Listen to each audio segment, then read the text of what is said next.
Là, ce qu'on peut vous dire, c'est qu'il y a une apparence d'excès qui peut être due à l'effet du hasard. Il y a plus de cas de SLA dans Charlevoix-Est, surtout entre 2014 et 2023.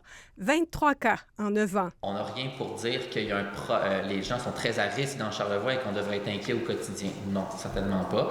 Il y a plusieurs années même où on n'en observe pas de différence là, avec le reste du Québec. L'étude ne permet pas de préciser l'origine de ces cas. Ben oui, c'est gratuit. Un jeune flot. Martin Lavoie, un jeune malade de la SLA, a écouté la présentation des résultats à distance. On reste encore avec des questions. On a su attraper ça dans l'eau, dans l'air. Plusieurs proches de malades ont aussi commenté les résultats de l'étude.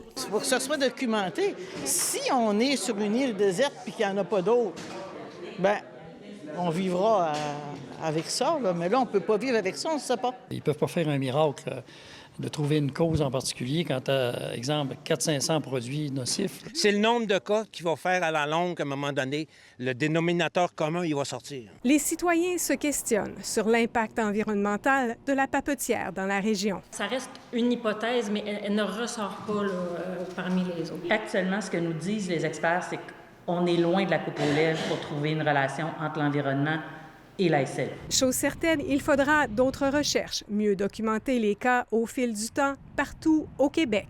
En attendant, Martin espère qu'il y aura des avancées pour lui permettre de vivre plus longtemps.